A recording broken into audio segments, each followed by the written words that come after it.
How's it going, folks? CR here. And I was on for these last few weeks answering some questions, and I really got to thinking. This particular topic, there are a lot of people that don't even know a lot of the basics of this particular topic. And upon further thinking about this topic, I thought about one of the possible reasons why this might be. Now,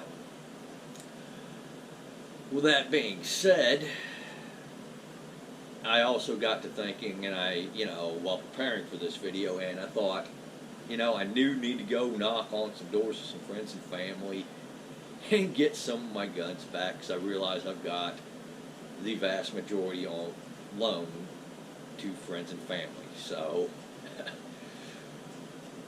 a little side note here, but in this video I'm going to try to make this a little bit more educational, and I'm going to try to leave politics out of this for the most part. I think invariably, no matter how I do this video, politics are going to come in, but I'm going to keep that to a minimum.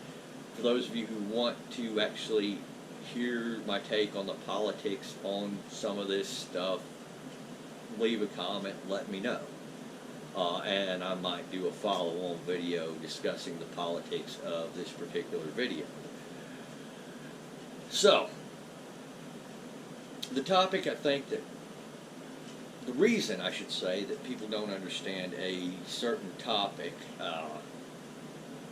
is quite frankly the fact that people live in an atypical time when compared to the rest of human history.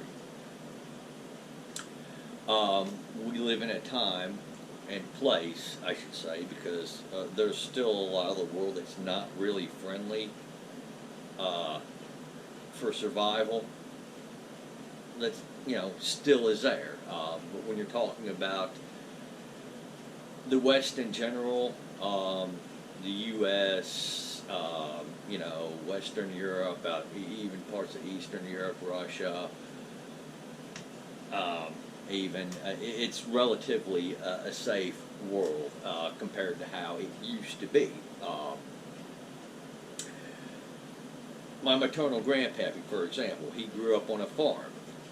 He had in the double digits of siblings, and I'm not sure even the exact number, but in those times, it wasn't uncommon for people to have in the double digits of children. As a reason for that. In those times, we didn't have the modern technology or infrastructure we do today, so it wasn't uncommon for children not to make it to the age of 16 even.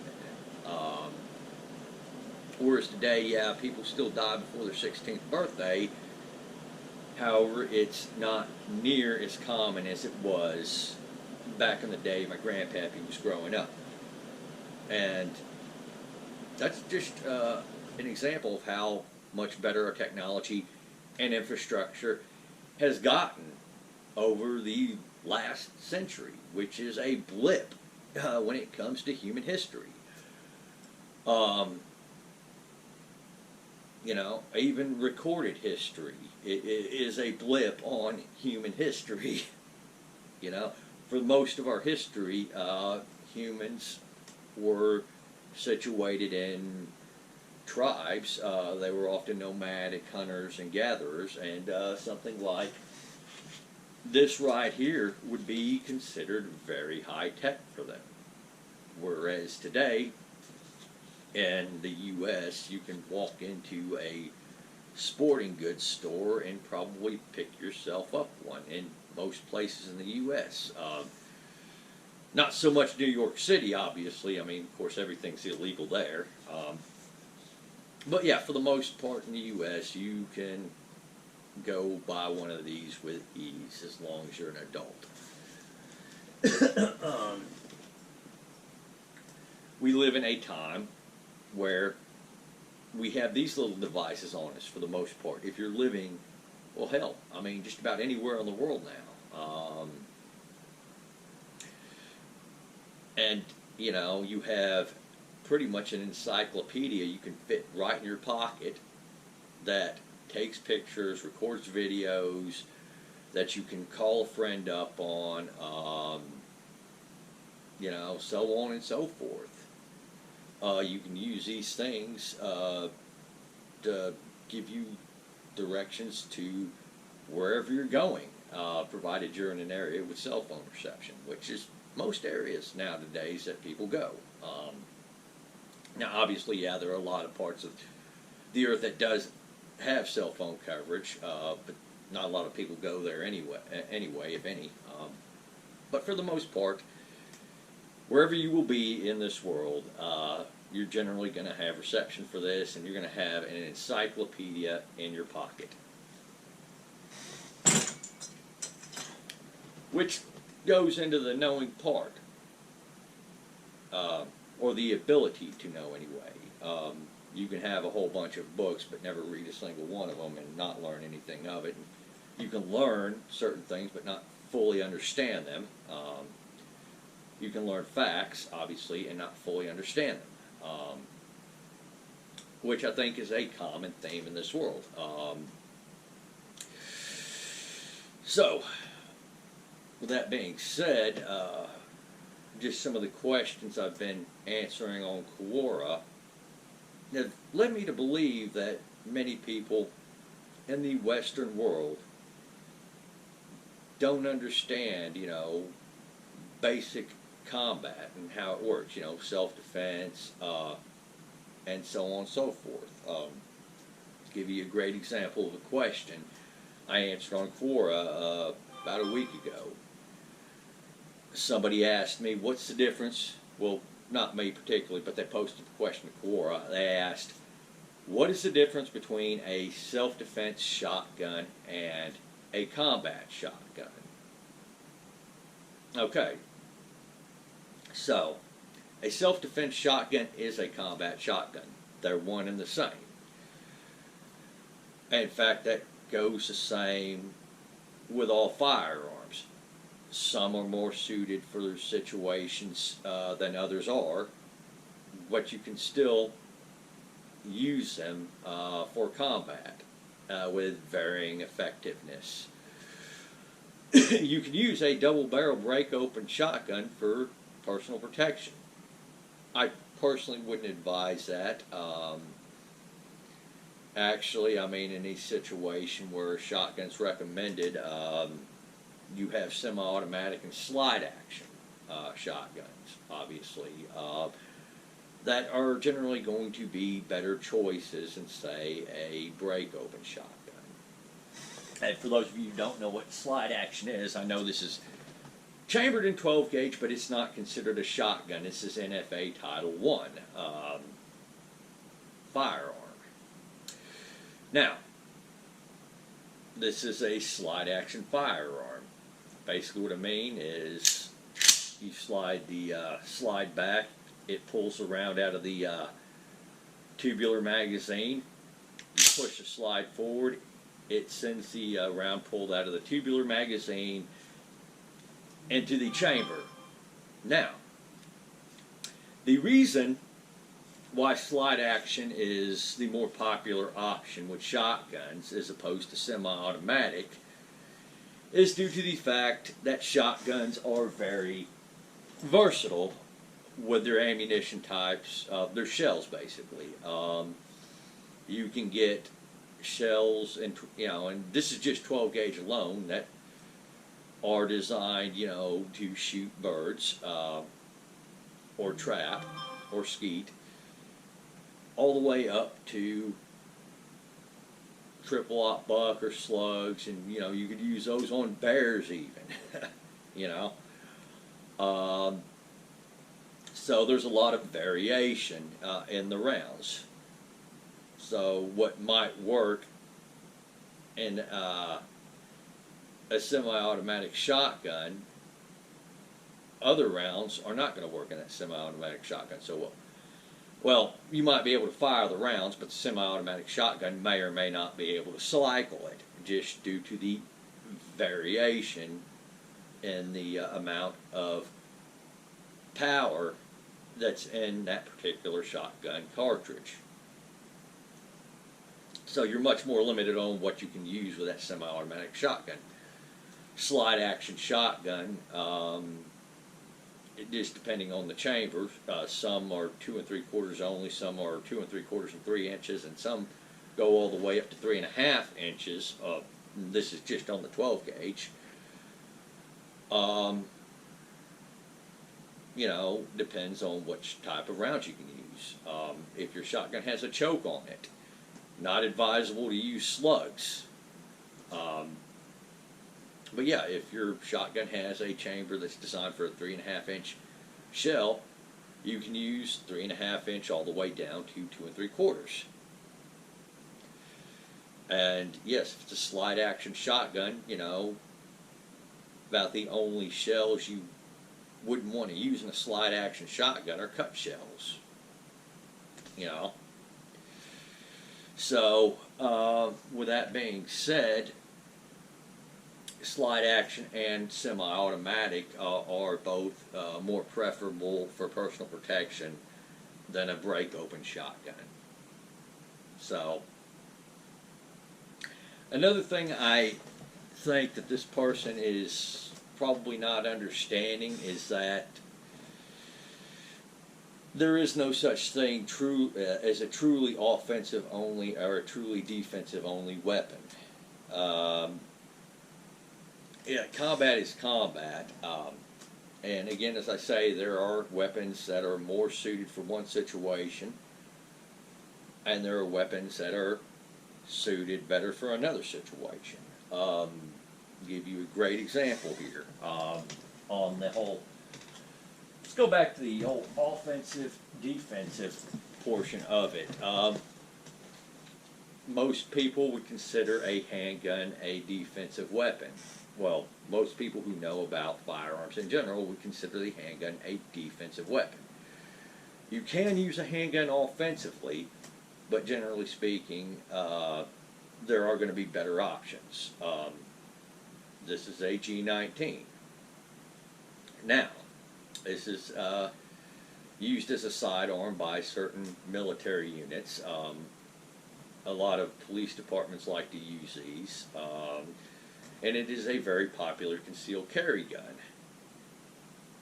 You know, I carry this sometimes as my concealed carry gun. It is a really good pistol for that purpose. Now, you have this pistol here, and if you guys have seen some of my other videos, you've seen this pistol. This is the Mark 23. This was designed as an offensive handgun. This was designed to actually be used in lieu of a rifle. Although, generally speaking, a rifle is a better option, but SOCOM wanted a standalone handgun as in their arsenal. So HK designed the Mark 23. And it does a very good job at that role. However, still in most cases, you're still going to want a rifle as opposed to a pistol for that. Designed as an offensive handgun, can you use this defensively? Very much so. I wouldn't advise trying to conceal carry this thing now. It's going to be a little bit more difficult to do, but it still makes a great defensive platform as well. Self-defense in and of itself is a form of combat. Now, it's not like you went out there and decided to pick the fight, obviously. Then it's not self-defense, but still, nonetheless, it is a form of combat. Alright, now, moving on to the next question. And this question was, could somebody explain the power of slash lethality of the M16 and AK-47? to somebody who's never seen a firearm before in their life? Well, I think power and lethality are probably not the best questions to ask when it comes to dealing with the M16 and AK-47, and I'm thinking, and I'm presuming anyway, you're talking about the actual military issue assault rifles. And yes, assault rifles do exist. The AR-15 does not fall into that category. The M16 and the AK-47s do. So, why do the armed services generally pick assault rifles as their standard rifle? It's because they're a great general purpose rifle. They're not the most powerful rifle, not by far. They're actually on the low end of the power spectrum. In fact, the cartridges they use are called intermediate cartridges, meaning they're intermediate to a pistol caliber cartridge and a full-sized rifle cartridge. Let me get into the history of the assault rifle.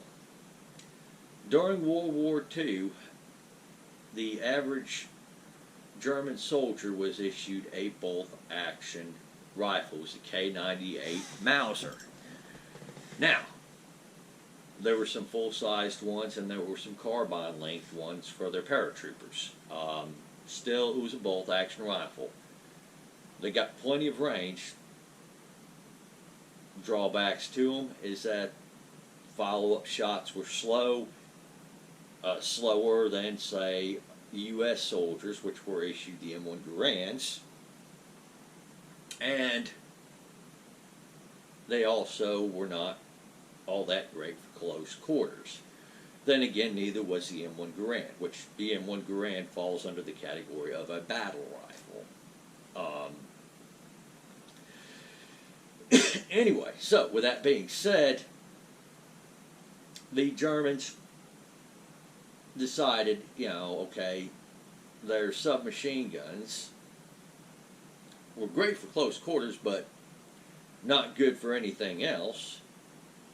And your average soldier had the bolt-action rifle, which is great, for longer ranges, but when you got in close quarters, not so great. They decided they needed something kind of as a go-between, something a lot more general purpose. They developed the SGG-44, more commonly known as the Sturmgewehr. Now, initially Hitler did not like the rifle up until he actually was explained the situation, saw the capabilities of it, and then he decided he liked the rifle. Now, the name of the rifle being Sturmgewehr, which is the German word for storm combined with rifle, the storm rifle, which commonly they use the term storm, as interchangeably with what we would say as assault. Hence the development of the term assault rifle. And it made a good general purpose rifle for your average rifleman to be issued. It, could cover your ranges that you were generally going to be in combat. Not as good for close quarters as, say, a submachine gun in most cases, but a lot better, for the longer ranges than submachine gun. For that bolt-action rifle or a battle rifle, it didn't quite have the range of either of those two rifles, but it was better for close quarters than those two rifles, as well as actually intermediate ranges. It did a better general purpose job. Now, with that being said, some people will say the AR-15 is an assault rifle because it, looks like it, and it meets all the criteria save one, the select fire. which it really needs that select fire to be an assault rifle. Why is this? Every army on the planet, when it comes to getting a standard issue rifle for their soldiers, they always want one with select fire. There are a few reasons for this, even though I know a lot of people are going to say, but yeah, your average rifleman does not use full auto, or full auto isn't used all that much. For your average rifleman, this is true. However, not for your rifle team or your rifle squad. In the U.S. Army anyway, you have one out of every 4 men on that rifle team is going to have a weapon that's full auto only, and that's called the M249 SAW. Yes, you need that type of firepower if you're in most situations you're going to find the infantry being in. You need that to be an effective infantry squad. So, with that being said, what does this have to do with select fire on the rifles? Well, if your SAW gunner for some reason gets hit or goes down, you're going to need your riflemen to at least temporarily make up for that loss of firepower until somebody else can get on that 249 or get that 249 up and running again. It's a really basic concept. So, on that topic, yeah, the AR-15 is not an assault rifle.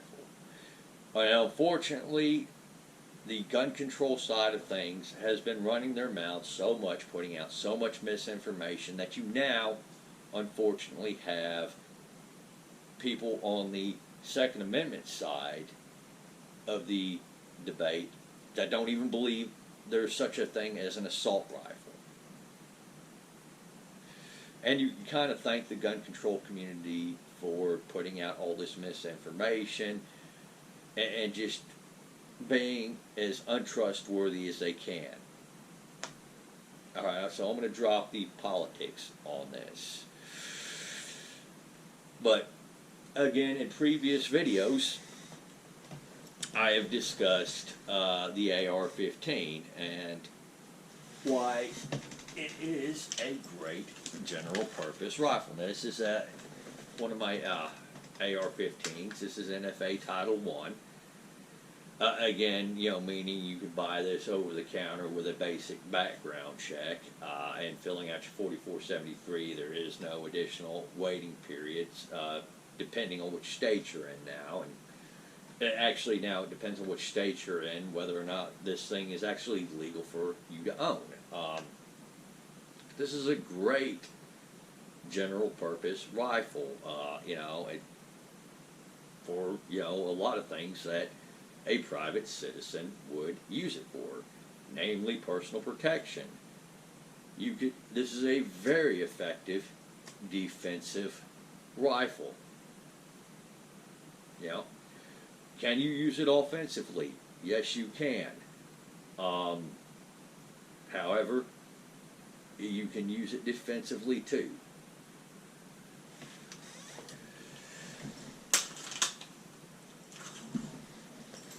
It depends on the situation. So, that being said, I'm going to take a little bit of a quick break because I keep on getting messages on my phone and calls on my phone. So, alright, so getting back on topic, basically what I'm saying about firearms in this video is that they are a tool. They have various legitimate purposes for them, and you have the more nefarious types that will use them for more nefarious purposes.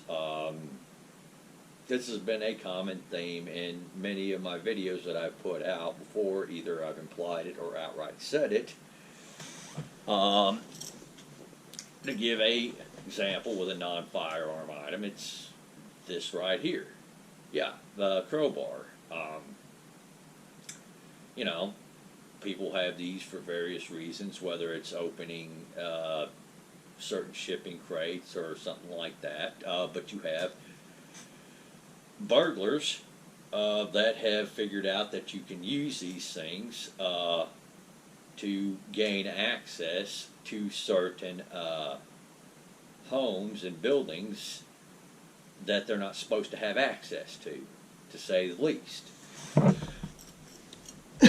The idea that we're just going to regulate people's ability to own and use tools is a very bad strategy to go about this. If we're going to, we get with that type of strategies, laws like the NFA law. And again, earlier in this video, I showed you that this, I said that this was an NFA Title I firearm. It's not a shotgun. If I was to take this off and slap a vertical pistol grip on it, it would then be considered a smoothbore pistol under NFA law. If I was to take this off and put a stock on it under NFA law, it would be a short barrel shotgun at that point. If it didn't go through the proper NFA Title II process beforehand, that would be very illegal of me to do. Under NFA law, this is considered a pistol. If I was to take this cheek weld off and put a stock on it, then it would be an SBR. If I didn't go through the NFA Title II process first to do that, that would be illegal. No matter how innocent or legitimate my purposes would be for doing it, if I do it without going through the NFA Title II process, that's looking up to 10 years in prison for that. Another example of how ridiculous NFA law is. If somebody was to develop a stock for the Glocks and people were just slapping them on their Glocks, these Glocks would become, under NFA law, SBRs. And by the way, there are stocks for pistols. The most popular example is the C96 Mauser. They actually do have an NFA exemption. But a lot of other pistols don't, or will not, if somebody was to develop a stock for them. Furthermore, people often forget the biggest man-made killer of people is the government. And that makes sense for one simple reason. The government is the only entity that has the legal ability to use deadly force to accomplish its objectives. We're not talking about basic self-defense. We're talking about use of deadly force to accomplish their objectives, such as enforcing a law on the books, no matter how ridiculous that law is. Or when it comes to fighting other nations over a plethora of reasons, really any reason. The government is the only entity with the illegal ability to use deadly force. No private citizen, no corporation, or anything like that has that ability. Now, you might say at this point, but CR, when does the government ever use like deadly force to accomplish their objectives, or something along the lines of, well, yeah, I mean, the government, I suppose, could use deadly force to accomplish their objectives, but there are many other ways they can go about it without using deadly force. Well, just because the government doesn't always use deadly force to accomplish its objectives doesn't mean it does not have that innate ability. If it didn't, it wouldn't be the government. And for one simple fact is that deadly force is still the ultimate authority. We still live in a world where the laws of physics apply. It's just plain simple. Say somebody is growing marijuana in their own backyard against federal law. The federal government still can come in there and arrest that person and burn that marijuana to the ground. Now, if that person says, I'm not coming peacefully, they're going to try to probably talk them down, arrest them anyway, so on and so forth. However, if that person continues to resist, they may very well use deadly force to accomplish that objective. It happens plenty of times where police have used deadly force on what started out as a routine traffic stop. You know, just because you pose a risk to that officer's life, if they continue to enforce a law, no matter how ridiculous it is, it doesn't mean that officer is not going to continue to try to enforce that law, and that officer may very well use deadly force if that officer has reason to believe that you're going to use deadly force to prevent them from enforcing the law. You may not like it. It may not seem right to you. That's reality. That's how the world works. So, with that being said, I'm going to wrap this video up here. If you've been watching this long, thank you for watching. Let me know what you guys think in the comments, as always, and y'all take her easy now. Have a great day.